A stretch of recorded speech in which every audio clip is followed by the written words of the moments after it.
నెల్లూరు జిల్లా కొడవలూరు మండలం టపాతోపు వద్ద దారి కాచి హిజ్రా నాయకురాలు హాసినిని కొందరు దుండగులు కత్తులతో పొడిచి దారుణ హత్య చేశారు. పోస్టుమార్టం నిమిత్తం హాసిని మృతదేహాన్ని ప్రభుత్వ ఆసుపత్రికి తరలించారు. దీంతో ఈ విషయం తెలుసుకున్న ఉమ్మడి నెల్లూరు, తిరుపతి జిల్లాలలోని హిజ్రాలు భారీ ఎత్తున నెల్లూరు ప్రభుత్వ ఆసుపత్రి వద్దకు చేరుకుని నేలపై బైఠాయించి నిరసన తెలియజేశారు. ఎటువంటి అవాంఛనీయ ఘటనలు జరగకుండా భారీ ఎత్తున పోలీసులు ఆసుపత్రి వద్దకు చేరుకుని పరిస్థితిని అదుపులో ఉంచుతున్నారు. హాసినిది స్వస్థలం తిరుపతి జిల్లా కావడంతో తిరుపతి నుండి కూడా భారీగా హిజ్రాలు ఆమె తరపు వారు ప్రభుత్వ ఆసుపత్రికి చేరుకున్నారు. అలాగే Nellore rural sub division police కార్యాలయం వద్ద హిజ్రాలు నిరసన తెలిపారు. హిజ్రా నాయకురాలు హాసిని హత్యకు న్యాయం జరిగేంత వరకు పోరాటం ఆగదని హిజ్రాలు ఆవేదన వ్యక్తం చేశారు.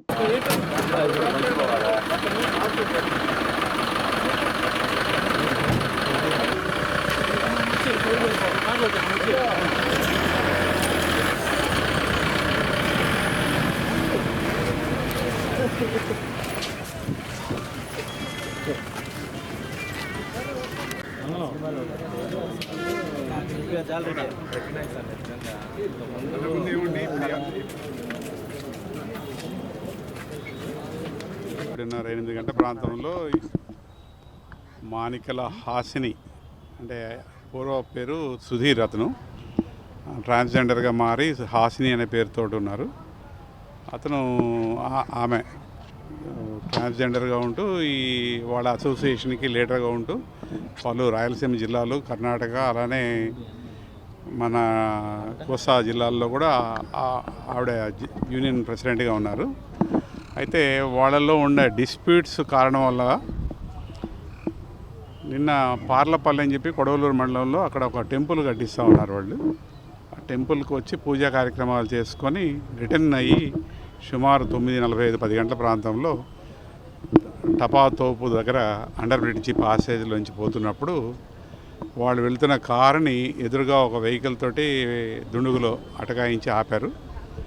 బ్యాక్ సైడ్ నుంచి ఇంకొక కారులో వచ్చి ఆ కారు అద్దాలు పగలగొట్టి ఈ డిసీజ్డ్ ఎవరైతే మానికల హాసినిని బయటికి లాగి విచక్షణారహితంగా గొడ్డలతోటి, పదునైన ఆయుధాలతోటి, మారణాయుధాలతోటి దాడి చేయడం జరిగింది.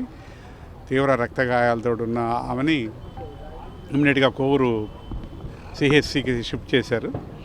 అక్కడి నుంచి సీరియస్ కండిషన్ అని చెప్పి అపోలో హాస్పిటల్ తీసుకొస్తే అక్కడ బ్రాడ్ డెడ్ అని చెప్పారు. సుమారు 11 ప్రాంతంలో వాళ్ళ ఫాదర్ దగ్గర నుంచి రిపోర్ట్ తీసుకున్నాము.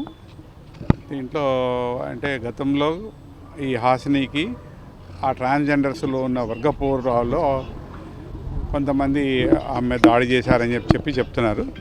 అయితే నిందితుల ఇప్పటివరకు గుర్తింపు జరగలేదు. నిందితుల ఆచూకీ గురించి స్పెషల్ టీమ్స్ పంపించున్నాము. ఇప్పుడు పోస్ట్మార్టంకి రిక్వెషన్ పంపించున్నాము. ఈ పోస్ట్మార్టం అయిన తర్వాత వాళ్ళ ఆచారం ప్రకారంగా తిరుపతిలో క్రిమేట్ చేసుకోవాలని చెప్పి అక్కడ సొంత ఇల్లు ఉందని చెప్పి అక్కడికి తీసుకుపోతా ఉన్నారు. దీంట్లో ఈ టీం, ఆ స్పెషల్ టీమ్స్ ద్వారా కొంత లీడ్ ఉంది. తప్పకుండా మా ఎస్పీ గారి ఆధ్వర్యంలో ఈ టీమ్స్ ముద్దాయిల్ని సాయంత్రం లోపల ఇన్ఫర్మేషన్ ఉంది గ్యాదర్ చేసి పట్టుకుంటాం. Thank you sir. అయితే ఇవాళ దాదాపు అనేక ప్రాంతాల నుంచి ట్రాన్స్జెండర్స్ ఇక్కడికి వస్తున్నారని తెలిసింది. ఇక్కడ వాళ్ళ వరకు ఇబ్బంది ఏం లేదు. మా పోలీసు బందోబస్తు పెట్టున్నాము ఇక్కడ ఎటువంటి సంఘటనలు జరగకుండా. ఎందుకంటే వీళ్ళల్లో వర్గపోరు ఉంది కాబట్టి వాళ్ళకి ఎటువంటి ముప్పు లేకుండా, ఫర్దర్ ఇష్యూస్ లేకుండా. గతంలో కూడా మనకి టౌన్లో వివిధ ప్రాంతాల్లో క్రిమినల్ కేసులు వాళ్ళు గొడవలు పడేసేసి కొట్లాటలు జరిగి కేసులు పెట్టుకుని ఉన్నారు. అవి ఇన్వెస్టిగేషన్ స్టేజ్లో కొన్ని ఉన్నాయి, కొన్ని ఛార్జ్షీట్ స్టేజ్లో ఉన్నాయి. వాళ్ళ మీద నిఘా కూడా పెట్టుంచాము.